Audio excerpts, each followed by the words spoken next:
sleep. Learn your rules. You better learn your rules. If you don't, you'll be eaten in your sleep. Learn your rules. Learn your rules.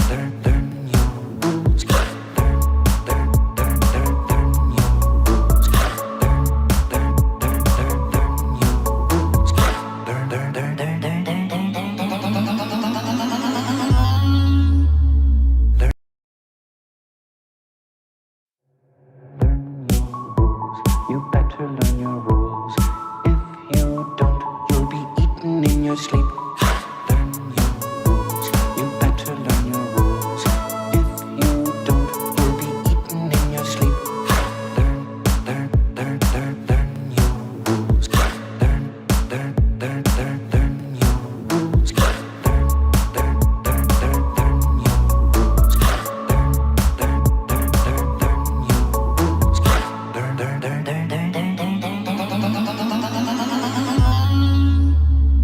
Learn your rules. You better learn your rules. If you don't, you'll be eaten in your sleep. Learn your rules. You better learn your rules. If you don't, you'll be eaten in your sleep. Learn your rules.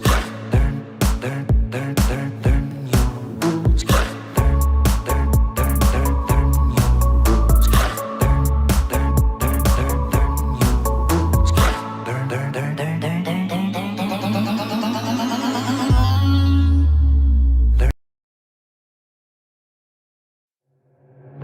your rules. You better learn your rules. If you don't, you'll be eaten in your sleep. Learn your rules. You better learn your rules. If you don't, you'll be eaten in your sleep. Learn your rules.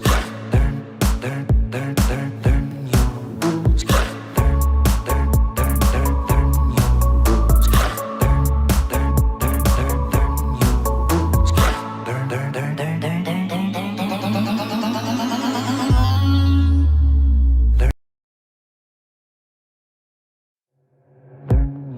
rules. You better learn your rules. If you don't, you'll be eaten in your sleep. Learn your rules. You better learn your rules. If you don't, you'll be eaten in your sleep. Learn your rules. Learn your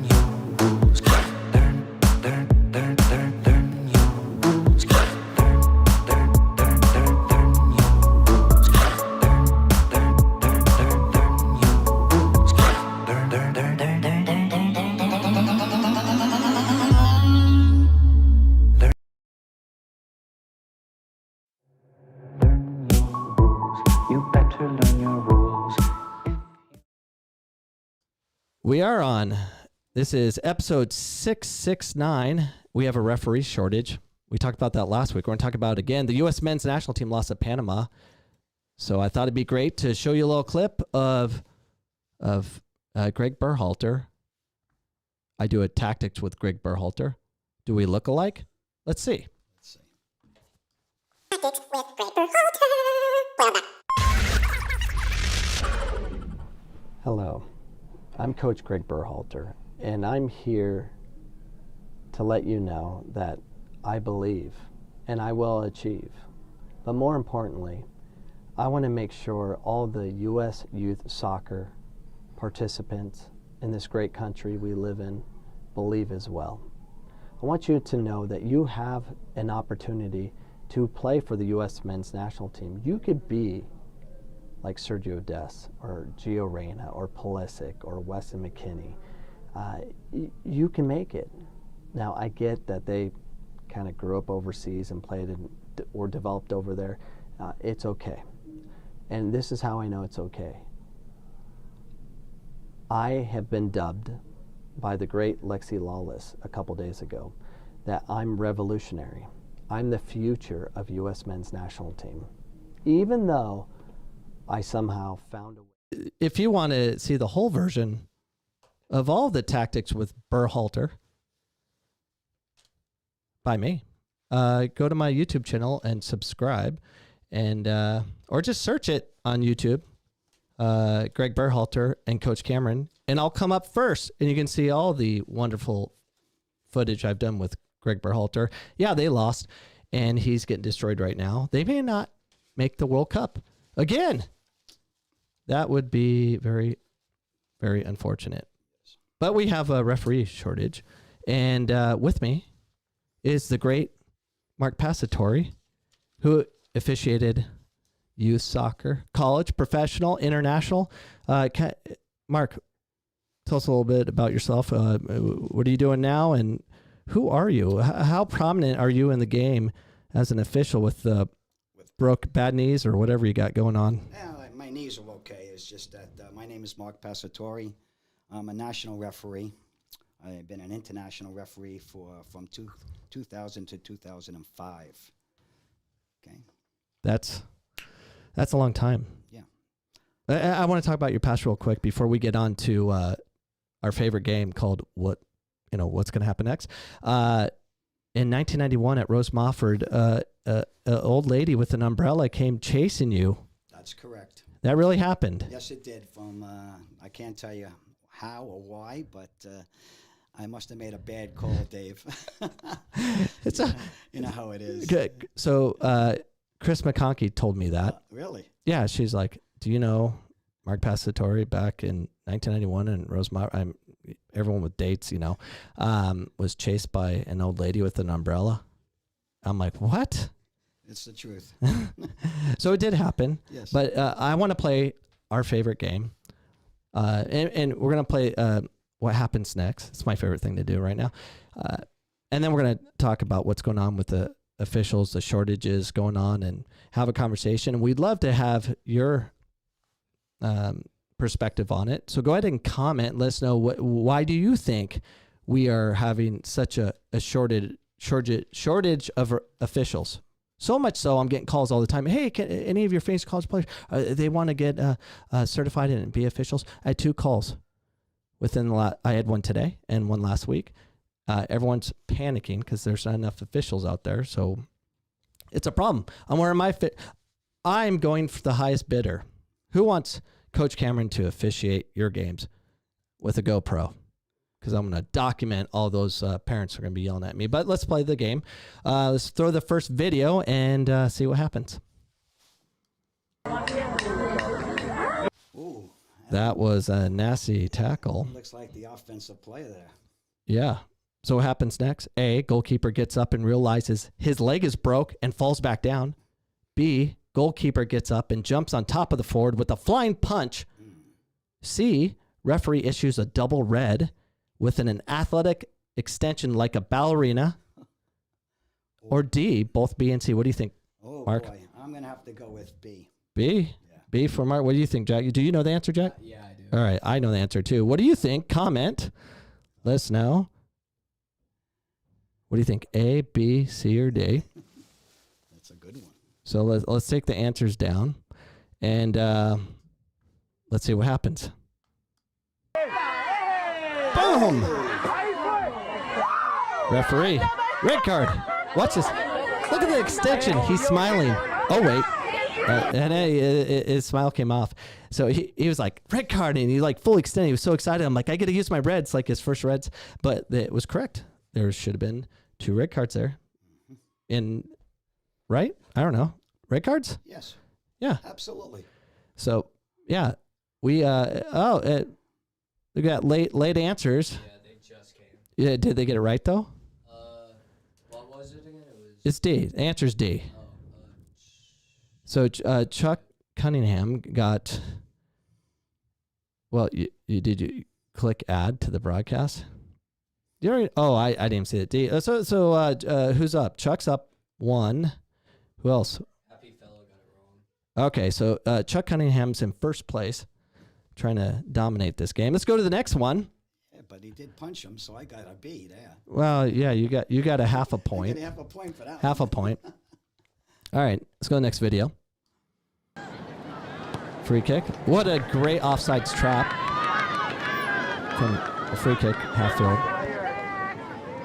And great tackle followed with a boom, shoulder bump. What happens next? What happens next? A, she returns the shoulder bump. Both get reds. I didn't even spell that right. B, she grabs her hair and tossed her to the ground like a lawn dart. C, referee sprints in between the girls and stops the potential fight. D, she goes at her with a water boy 2-foot tackle. What do you think's gonna? What it's gonna be? I'm going with B. B. Mark says B. And I have no idea what the answer is. All right. That's my opinion. B returns the should bump. Jack, you have one job to do. Read my stuff. Well, I can't hear you because your mic's off, I think. What do you mean? Oh. Well, A, she returns the should bump instead of shoulder. Forgot the ER. Anyways, all right, so we have C. Chuck says C. Mark Passiatore says B. Another C. Do you know the answer, Jack? Or what do you think, Jack? D. D. All right. Okay, Let's get that off and then see what happens. Want me to show the water boy? Well, how about you just show it and then, geez, Louise, Jack, don't ruin the show. No, what the heck, Jack? You ruined the show. You totally ruined the show. All right, lawn dart. Red card for both of them. All right, so let's rewind. Well, Jack, what the flip did you do? I had them in order for you. IT Ryan is killing us. She has a cough, and so she can't be here. So Jack, who can't follow instructions. We did this twice, by the way. Do you need to see the video again, as far as if it was a foul? Should it be 2 reds? Well, What happened? Play that same video again. All right, lawn dart. She gets up. Oh, she didn't Oh yeah, she did shoulder bump, so she should get the red card too. All right, so I forgot about that. Red and red, get out of here. Hey, that wasn't too bad. Good officiating. No one's screaming at him. All right. What for the ones that thought it was D, where Jack messed up? Show them D.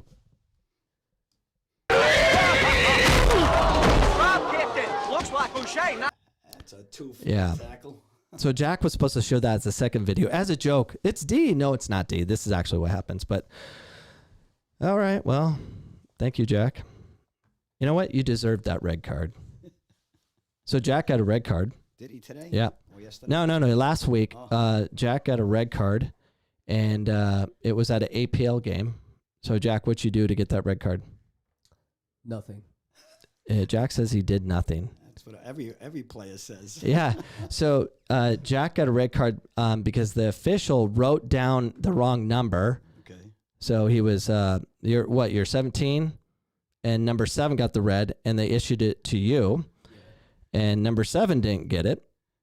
So, but the coach did a good job sitting out number 7, and you had to sit out because the paperwork was done wrong. They tried to get it corrected, but it never was taken care of. Official still claims that you got a red. He didn't get a card or anything. Said he got a double yellow, but I think he just got confused on a number of games. Anyways, so how would you handle that? Would you throw a fit and call the president or whoever's running the show over there and call Leslie? I would find out why the referee wrote down the wrong number. But, It's a mistake. They tried and nothing got corrected. But what would you do as a parent? Would you throw a fit, cause problems? Jack, what did we do? We didn't. Oh, I went crazy, but you guys didn't really. Well, he was mad. I just slap him with intelligence. I'm like, listen, it's okay. You play in twos. You play like 8 games a week illegally anyways. So just be the best teammate. Yeah. You could be the best teammate. So now you're not on the field, which you typically are. Now you can be the best teammate from the bench. And he did. He did a great job, and we were proud of him and how he got better. And so El Rojo got a red card. But it's okay. It's okay. It's okay if the officials do something wrong. You can learn from every situation if you want to be a parent or a coach or some sort of leader and try to help develop young men or women in this world, you can do it through soccer. So let's, we got another know your rule, or wait. Oh yeah, we're gonna go to a know your rules segment of, if you don't know the rules, you tend to get very upset as a parent and coach and just start screaming things out. And there's a lot of common things that, I've heard. Mark Passiatore's heard everything. As an official, you hear these things. As a parent, you hear others saying it, and you might find yourself saying it. So this segment we like to call Know Your Rules. Learn your rules. You better learn your rules. If you don't, you'll be eaten in your sleep. Learn your And unmute us. Oh, it unmutes us. So comment. Let us know if if you hear from these videos of what they say, and if we're missing anything, let us know. And of course, Mark Passiatore will certainly let us know of the many things he's been called. But we're going to show you some videos, and we're going to try to see how many. I think we have 10 that we found in these videos. All right. First one. The most common one. Call it both ways. Call it both ways then. Ding. All right. Next video. Wouldn't be an issue. Okay? So don't worry about your goddamn job. Whoa. Okay, you know what? Well, we do hear the Lord's name in vain all the time, but do your job. Ain't no fighting till you're gone, buddy. Yeah, do your job. All right. So let me preface this next video, which is a very emotional video. It's a penalty kick. And there's going to be a winning team and a losing team. So therefore, there's going to be a lot of emotion. A ton. So much so that people are going to say a lot of things. So Jax, try to pay attention to all these things they're about to say. Okay. And see if you can pay attention. Ready? All right, let's go. Well, first we show the penalty kick. And there's a winner. There's a loser. And watch what happens next. Parents get upset. Nice job, ref. That was crap. That was crap. You suck. Nice job. You suck. That's my favorite. They robbed us. It's the ref's fault. They robbed us. They robbed her. They robbed her. Can we contest it? Can we contest? Can we protest?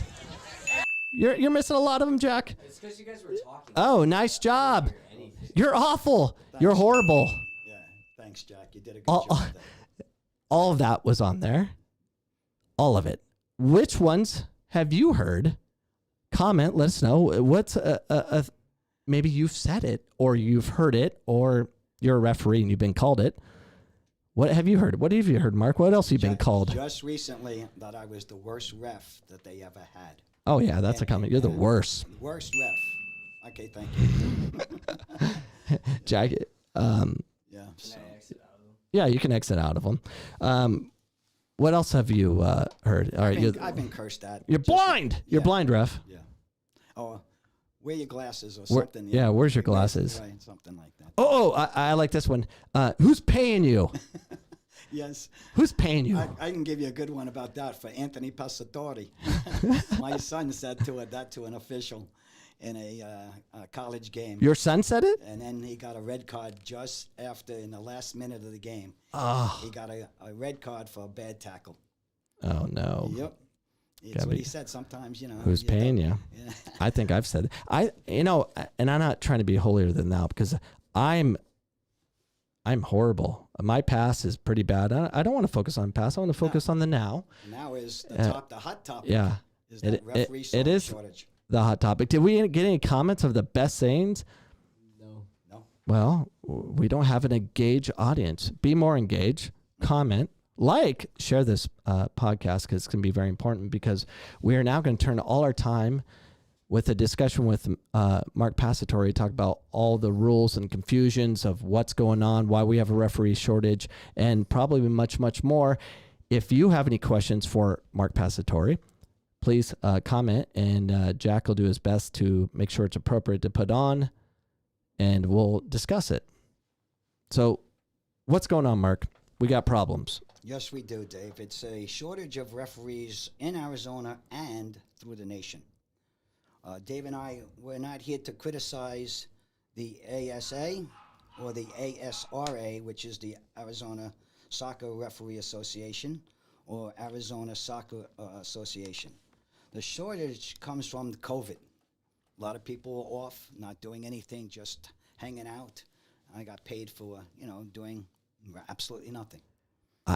I've seen that, Mark. I see that in the real world. I see it at my job. People don't want to work anymore. No. They're like, you know what? I like this online world we're in, and I'll just stare at my phone and look at Instagram. Okay, so that's number one. Number two would be the abuse and the verbal abuse and physical contact or confrontations with referees and coaches and players. Hey, turn Mark Passiatore's mic up. Is he 1 or 2? I don't know. I think he's 2. Talk? Yeah. Can you hear me that better? Yeah. Okay. So we have an abuse. You basically got to make love with that mic. You got to really love it. So okay, Dave. There you go. There's Mark and your powerful New York voice. Second or third would be the increase of games on a single day, on a Saturday and a Sunday, where you have 75 or 80 games, okay, at the same time all over the valley at 2 o'clock in the afternoon. So how do you get referees to come to all those I can't venues? I can't get to all Jack's games. Yeah. So that's... And I'm his dad. How many games do you have this weekend, Jack? I think we only have 2. 2? Or 3. How many games were you allowed to play in? Well, you had an APL game on Friday. You had two tournament, so you had 5. Anyways, and a college game.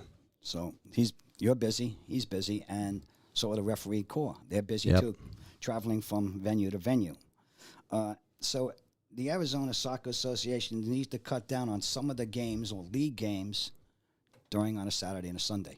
That would be helpful for the referee shortage. Okay. 63% of the officials are under 18 years old. Some play, some can't commit to some games, but that's a large amount. Under 18, that's crazy because I'm thinking like if Jack was going to be an official, a baby referee, I don't care what age, U8, whatever, I would have to be there on the prowl waiting for some nut job parent to scream at my poor kid. Exactly what's happening. Are you a parent that does that? Are you a parent that yells at these poor kids trying to learn the game to be an official because you feel like you have that ability to do that? What gives you the comfort of doing that? You get in your chair and your 7-year-old doesn't win because the referee made a call, and at the 75th minute of a 3-0 game, it really means nothing. Sometimes, Dave, some of the calls. It doesn't matter what level. It could be the purple team versus the green team wearing mixed match socks of rec, where they paid $52 for the season, and you're gonna destroy the official.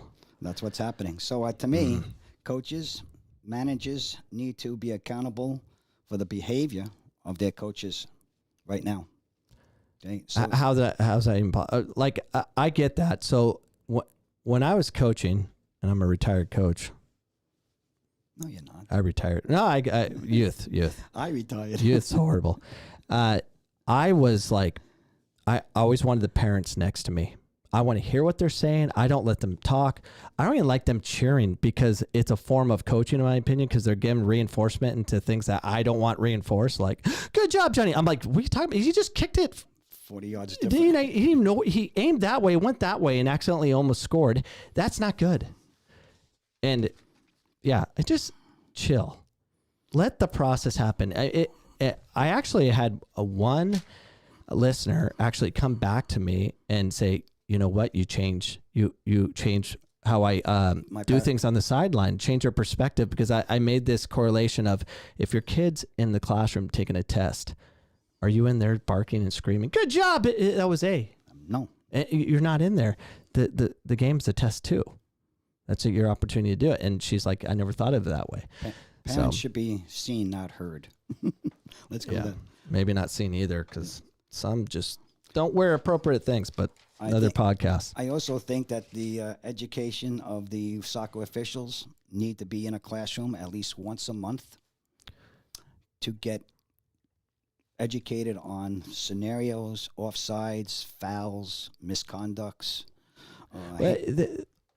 Maybe I agree. There needs to be constant education going on, Correct. and it'd be so nice if coaches in the youth game would be able to have a conversation with these referees and just like after game. You know what?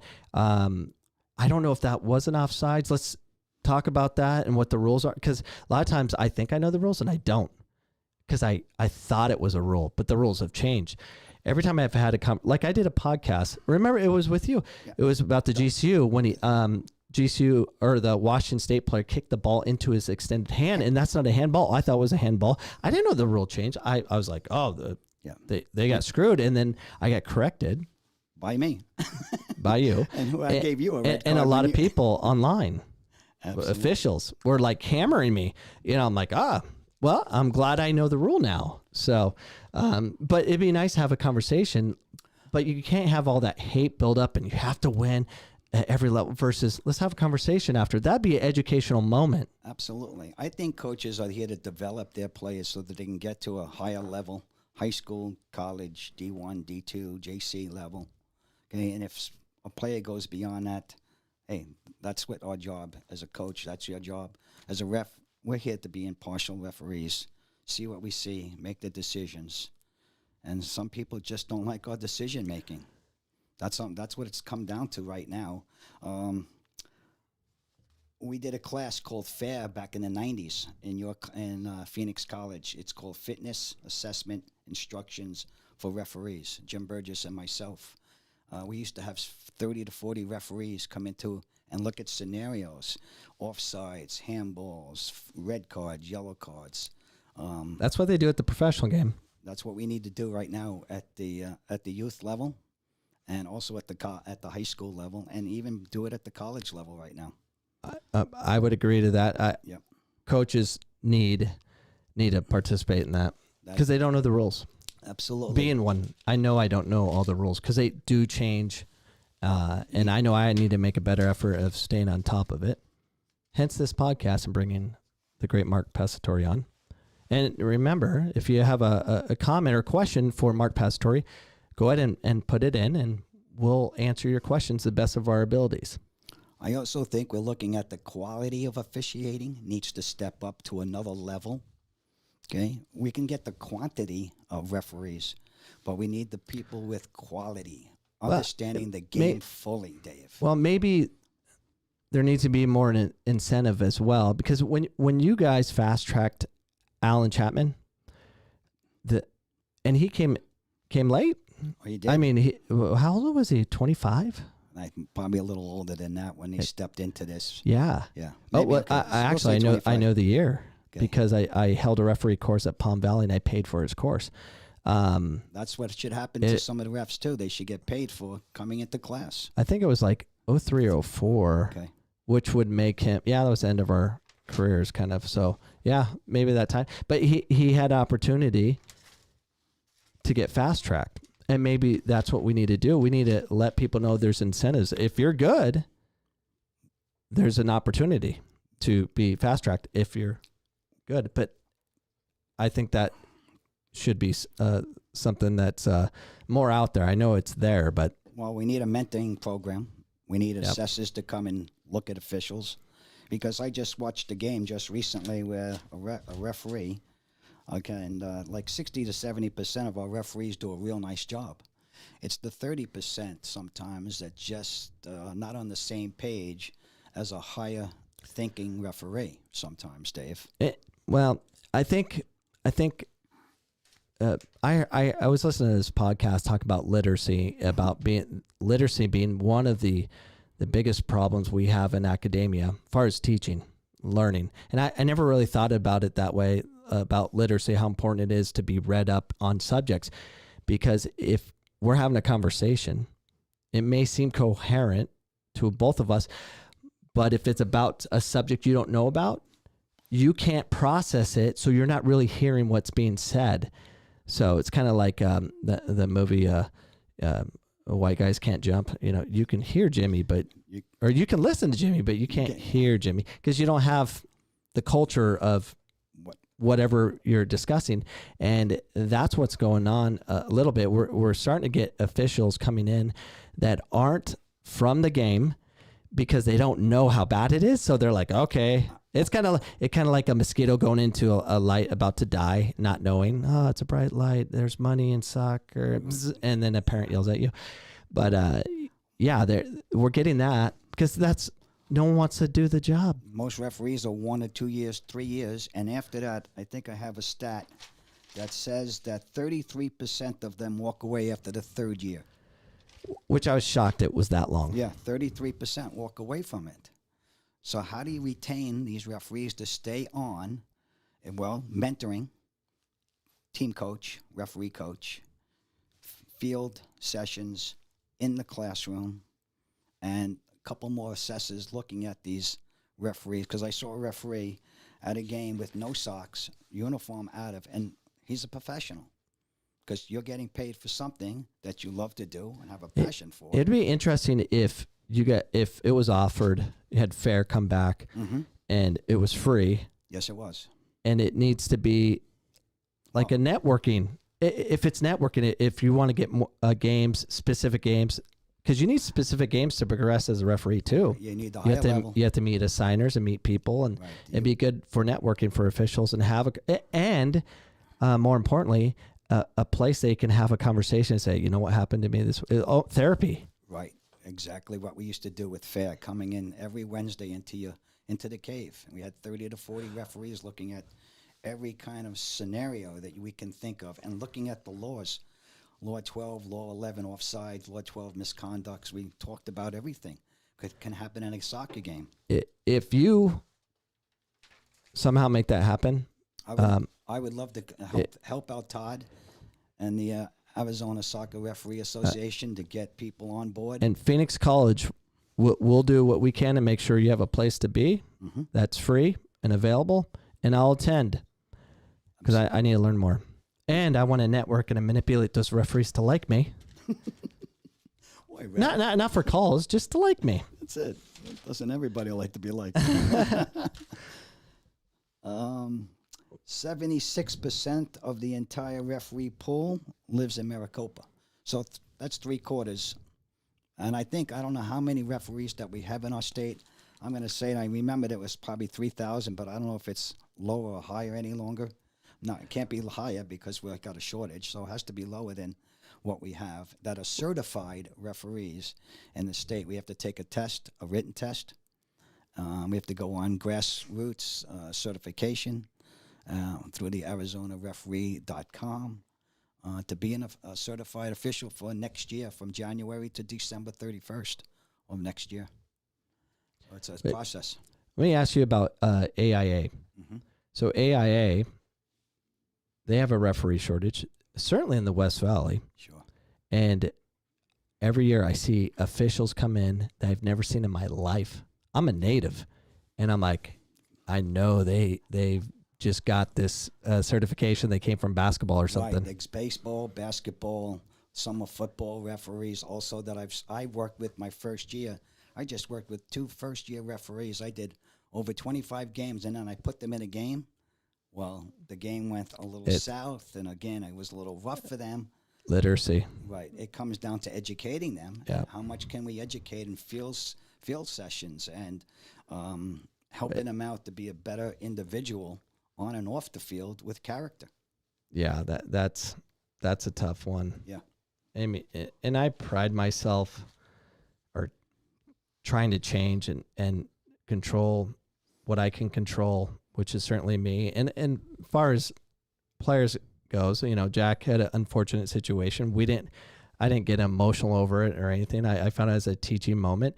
And at every level, the officiating can be looked or perceived as bad or you were done wrong or anything like that. What better opportunity than the youth game to have calls not go your way or be perceived by the players as a call that is what they deem as they were wronged or whatever. it's a perfect opportunity to teach the kids how to behave and learn how to deal with that situation and use the power of focus of maintaining what's the next play. Can you get organized? Can you be a leader on the field and deal with that? And That's what it's it's about. teachable. Yes, it is, Dave. You Absolutely. want like the penalty kick we saw. The parents were like, "Oh my gosh, PK!" My daughter, but don't want her to fail in that situation. That is not true. You want your son or daughter in that situation as much as possible. So if there's a penalty kick called, I had this discussion with a mom. She's like, "Oh, that's not PK." I'm like, "What are you talking about? Your son's a keeper. You want this." And he saved it. Yeah, I'm like, you can never replicate that at practice. No way. Game situation, emotions are high. You want that all the time. Parents, coaches, are we not trying to develop our kids to get better? You want them in those situations and be okay with it. If you have an emotional trigger of, oh my gosh, they're going to make a mistake, and then I'm going to scream at the referee, your son or daughter or the player is going to remember that forever, and they're not going to want to be in that situation. The best players that advance the players like those situations. Right on. Why do they like it? Well, because it's like it's the moment. Yeah. It's a moment of truth. Can I save it? I could be the hero. I could be the goat of the game. But there's also failure in life, Dave. Yep. So and it's how you deal with it. Right. Exactly right. Most referees, to me, have to be more consistent in their foul recognition. They have to be knowledgeable about the laws 1 through 17. They have to be fit and confident on what a foul and an advantage to a play. They have to understand the passion to the game. And they have to understand what a foul, a misconduct, an offsides, a throw-in, a penalty kick, handball. And there's no such thing in soccer as a high kick. Dangerous play. Dangerous play, Dave. That's one thing you have to know. That was a perfect time to throw in the high kick. Yeah, come on, get that one in there, Jack. Jack, show a high kick. Seriously, the 2-foot tackle? The one that you butchered us on last time? Looks like Boucher. That's not a high kick. That's a dangerous play. No, that's a 2-foot. That's a red card. That's a red card automatically. Yeah, no doubt about it. Yeah. So here's a question. This is go ahead. Left field, and I don't know if I'm right, but I feel like I'm right. Why is it in the women's game, the girls' game? It seems like that the girls' game is officiated different than the boys' game. Like the girls is violent, and they're allowed to foul differently. Like they can go through people, and it's accepted. It's exactly right. We were told that it's a different kind of mentality when we step onto a women's game to a men's game. Right now, back then it wasn't that physical. Now it's more physical. It's violent. More violent things are going on. They're getting taught like that through the coaches. Yes. Possibility. No, definitely the coaches. Okay. The coaches are teaching it. You hear it. What they say. So I went to an ECNL event. Mm-hmm. So one of my biggest YouTube videos I've ever done, it always gets the top hits, is ECNL is a train wreck. And I went to the ECNL. One in Phoenix? The one in Phoenix. And they had national team coaches and everything. I'm like, what the heck? And these players, they were athletic, but there was no soccer being played because the coaches were instructing, put a body on it, go through her, more physical, kick the ball up the field. The only players getting better was the goalkeeper and the forwards and maybe the backline. Midfield, it didn't exist. They weren't allowed to get the ball unless there was zero pressure and it was a simple skeleton activity, up, back, side, down the line. But if there's pressure, they weren't allowed to think, but they would go through everybody. And in the men's game, if you went through people over the ball, it'd be a red card. But in the girls' game, not. Good question. I'll have to look into that one because. Let's go watch some games. I'll show you. I'm like, what? And maybe because I don't know, but girls don't cry about it either, though. No. They'll just be okay with it. Be like, get stuck in. That's normal. Then they'll go back and do a little. It's okay. Yeah, a little retaliation, as we saw with the pulling of the hair. That's a red card offense. Guys will do gamemanship and roll and scream and maybe, I don't know. If I was officiating, I would definitely want to do the girls' game. It's much easier at times. Oh, I would just, I want to just call a ton of fouls, save those poor girls from the train wreck that I see, and card coaches that keep saying, get stuck in, go through it. I'm like, yellow. Yeah. You're trying to injure these poor girls. And they're saying girls have increasing ACLs because of the way they're built. No, it's because they're playing soccer and they're being coached by these psychopaths. Anyways, that's you don't have to comment on that. No, please don't. We have a comment. All right. Too, from the Go ahead. Is that a question? Well, no, not really. Well, let's hear the comment. He's Rick Tillman said, "Thank you, Dave and Mark, for discussing this important issue. I like your suggestions on how to improve things." Todd, Sergey, and I just had a detailed talk about how to retain our referees, more to follow. Very and good. then he also said clubs, ASA, referees, coaches, and dogs need to get together and get one on the same page about this once and for all. Well, that's great from Todd. That's good stuff. Yeah. So Rick Tillman, who talked to Todd, Rick Tillman's the director of coaching for Batavia. Okay. In the North Valley. So he's on the same page as us and definitely with me with youth development about developing players and taking control of your club, your parents, your coaches. I mean, it really has to start there at the grassroots level. I think it should start right now. Yeah. It needs to start now. I think the clubs and the administration has to get together in a room and talk about what is going on, why we have the shortage, and how we're going to get better at getting more referees into the pool Yeah, and mentoring them. There has to be an incentive because Right. I don't know about you or the ones listening. I'm getting lots of money for nothing. But it's not about the money, David. It's I know. about the game and how you manage the game itself. It needs it. When you go to work, I love my job. Me too. The only reason I didn't like my job all the time, but I love it now because I love my coworkers. I love going to work and being with them. But if your job was be a referee and you're constantly getting yelled at, and it doesn't matter what call you make, someone's screaming. Right. What the flip? Right. And that's the problem. Maybe You that. say- Oh, I want to do that. John Roseanne, the new CEO of ASA, I would do this for free, John Roseanne, if I could go evaluate teams and see, and I'll bring Mark Passiatore. We'll just go evaluate teams. And referees. Look at everything about the whole Everything. game. Everything Yeah. about But definitely the parents and who they belong to and what the coaches say. Are they trying to manipulate the referees, and the parents are in it for a victory and all that? And I would hand them a pink slip of a demerit saying, you get 2 more of these, you're suspended. Good idea. I'll do that for free. Just give me the power. You already got the power. The power is put them on my podcast. Make fun of them on my podcast and video. Maybe we should get some coaches to come in and talk about, refereeing too. Maybe they should come in and ref. Coaches should have to ref. And players, at least one game to understand why we do what we do on a split-second decision making. And we talked about this before the podcast. Yeah. There's, in all seriousness, I think it's very important that coaches have to officiate, because how else would they have empathy towards another human being, a referee, if you have no experience?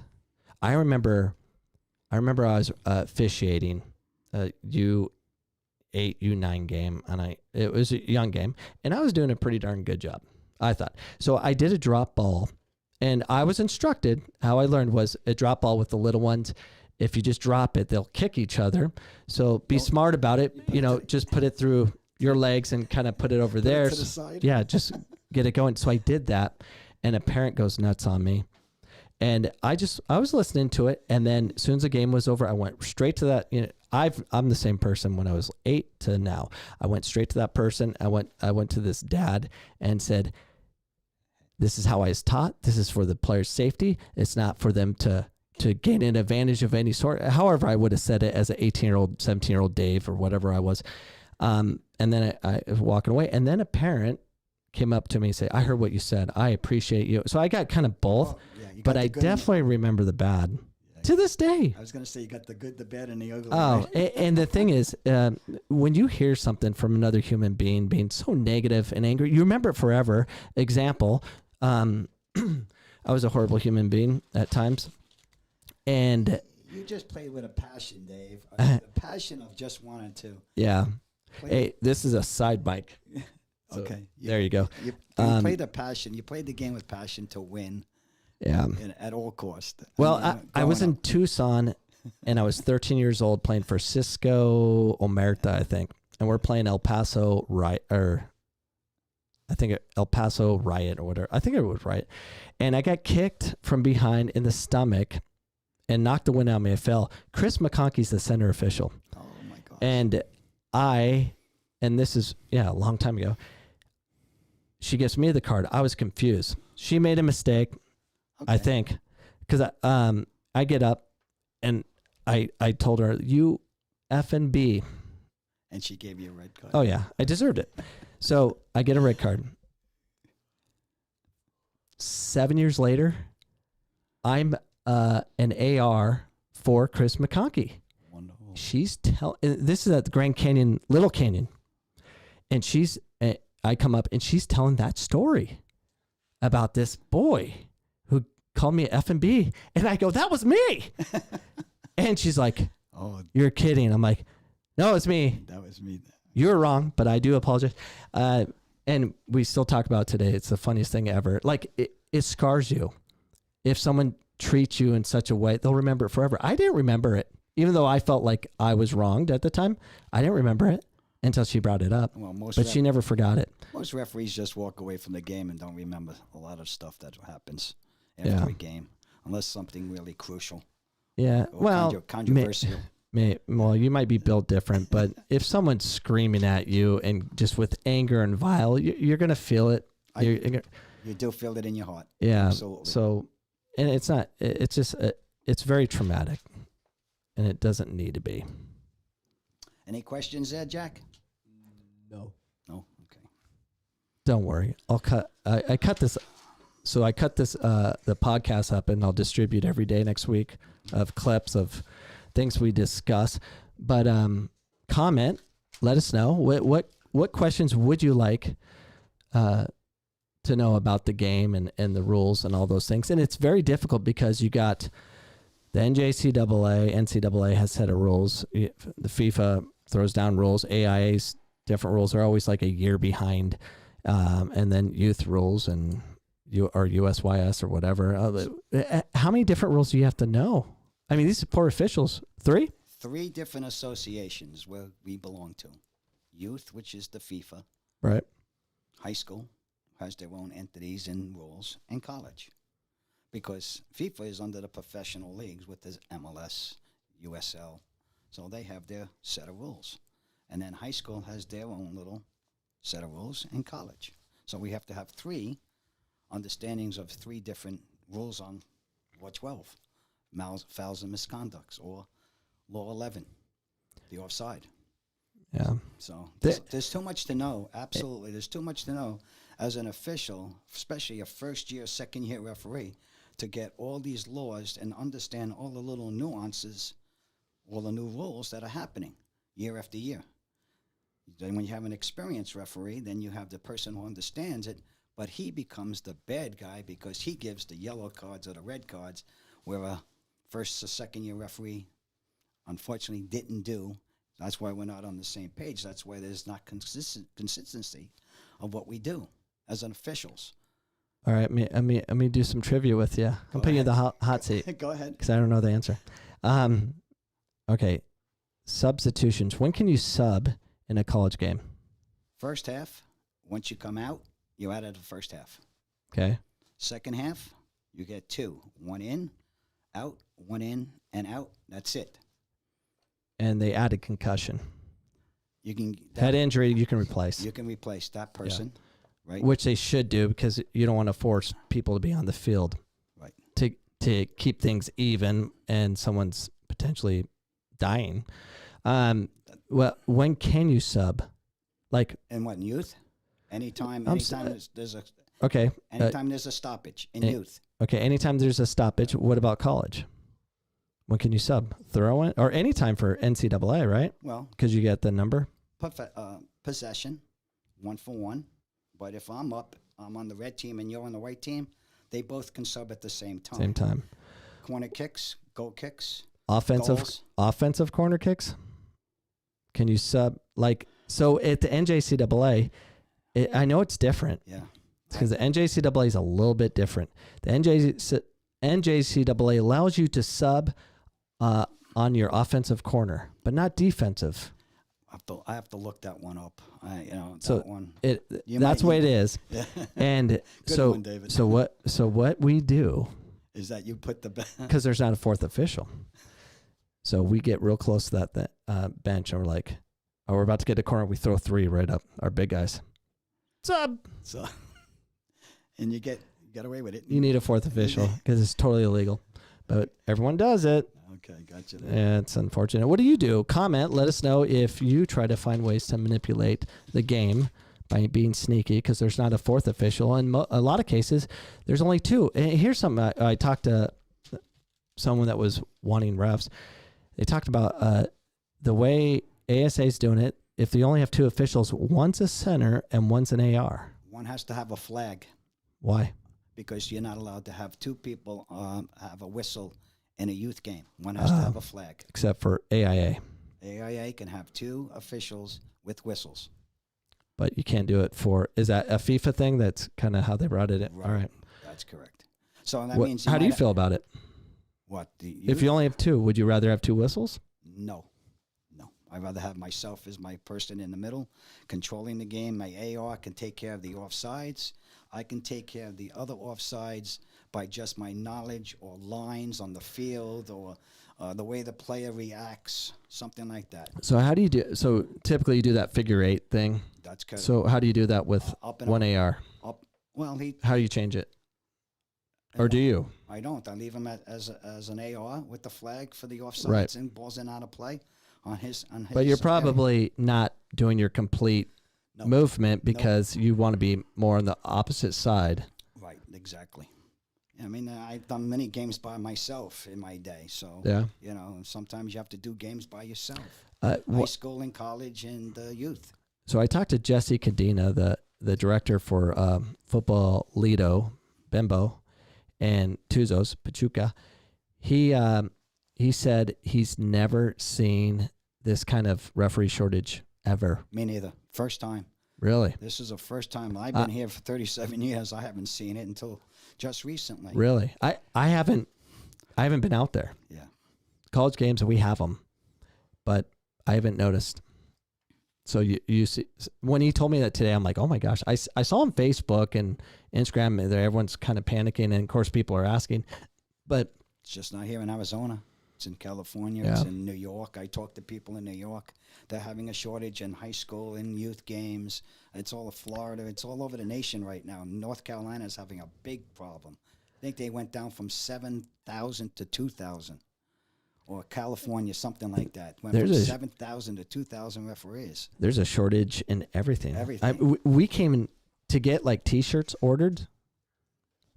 It takes forever because of The shipping. They can't get in. Yeah, the shipping lanes, yeah. They're just circling about, Well, killing the environment because they're having oil spills. just remember we were out for almost a year and a half doing basically nothing, and then we come back. Yeah. So there's the number one reason is the COVID, and people have different mindsets now, Dave. Yeah. I don't want to do this. I don't want to get abused anymore. Me personally, I don't want to be abused, and I got abused, and it was the straw that broke the camel's back.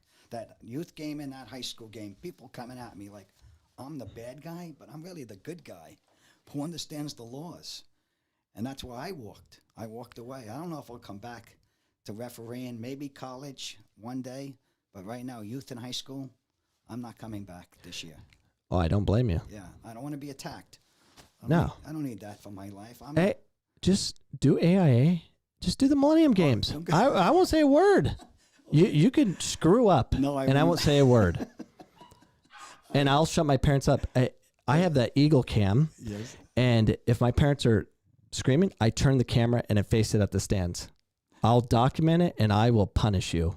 I will take that video, send it to that that referee that pays for. If you find parents acting nuts, he gives you $100. I'm all about making money. Ooh, we could do that, Mark. It'd be my pleasure. You know how much money we could make? Well, bankrupt that poor guy. But I got cameras. We should just go. We could get 10 videos on a Saturday, probably 5 on a Friday night, another 10 on Sunday, or probably 20 on Sunday because they're all nuts, Championship Sunday. And we could just send them up 100 flipping bucks. Wow. I haven't think about that there. I just want to educate the referees and the parents and the coaches and the team managers, because that's where it's going to start. It has to start somewhere by education. That's what we're in life for, right? I got an education to be a teacher. You became a teacher. Now the scene has to get a little higher. The expectations have to get a little higher on refereeing, coaches, players, the behavior. That has to change. And it has to change today, tomorrow, or next week. Or I see Facebook. There's so many problems on Facebook that we see. Did I do the right thing? Well, what's the scenario? You know, it was an offsides. It was a handball. It was this. It's that. It's everything. It's not easy. No, it isn't. It's an art. It's really an art. And I think that's important that we're talking about this on the podcast, because I was young and dumb, and I said a lot of silly things, and I've angered a lot of people, and maybe I was right, but how I handled it was definitely wrong, because I didn't receive the education I needed for how important the game is to allow development to happen and to remove the anxiety and stress that's all put on these poor kids and parents. I don't even know how people go to games. Like, how's that enjoyable to go stress yourself out, to scream and all that on your day off? I don't even like going. No. I think, what is it? 10% out of 1,000 kids, or 10 out of 1,000 going to make it to somewhere, to a professional level. I think that's what everybody's, my son and daughter is going to be a professional player. Yeah. I can't see this. But I don't even know if it's that, because it's a lot of rec stuff. Right. They just want to win at the moment because everyone's about instant gratification. Yes. And Jack, Jay. Yes. So 2 games. I went to 2 of your games this weekend. How close was I to you? Where was I? I don't remember. Was he sitting on the sidelines, or was he? He was away from the Okay, good. I was in my car. Oh, that's why. I didn't go on the field. I hid in my car. AC's on. That helps.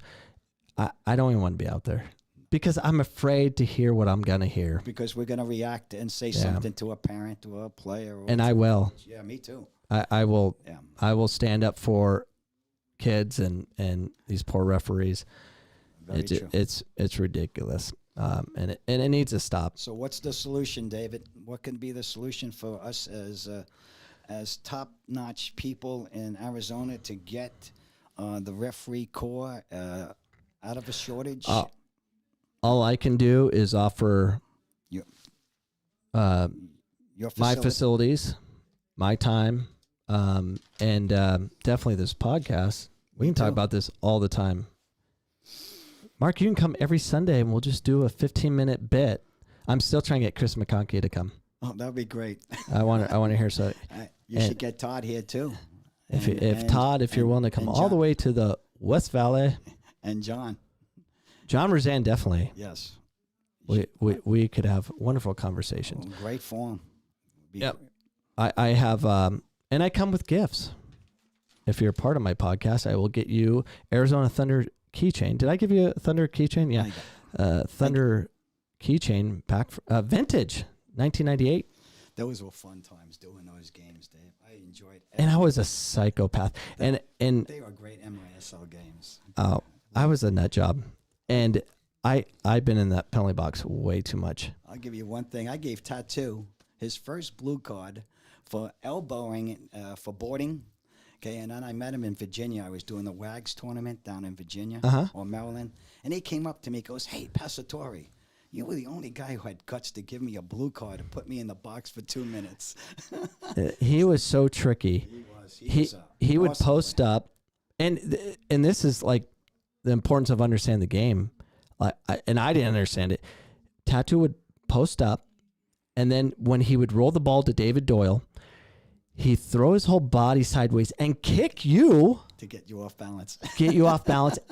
And if it didn't get to David, it was a foul on you. Yeah. And it was so, and I watched video of it. I'm like, how's he do that? Like, it was amazing. Like, he could roll it and kick you, and it hurt. Very crafty. And then, of course, it's a foul on you. And I'm like, he kicked me. And it was amazing. It was the intelligence of that man. And he get a free kick, and of course, he could score those free kicks. Absolutely. So, yeah. Fun times now. Angry back then. But, I was right before COVID broke out. I was at the U.S. Women's National Team versus Japan in Dallas or Fort Worth. And I was working on doing a podcast with Tattoo because I was there. I was going to do one with them. And that's when that NBA player was coughing on the mics, and he came down with COVID, and they shut down the NBA, and they shut down I barely got on the plane to get home before they shut everything down, because then I would have to get a rental to get home. That was crazy. That's a long ride from Dallas. Yeah. Was wherever you were. Yeah. Well, I'm going to wrap this up. Sure thing. Well, I appreciate you, Mark, coming on the show. Thank you very much, David. And I hope you enjoyed this podcast. If you enjoyed this podcast, like, subscribe, share, comment. All those things help this podcast.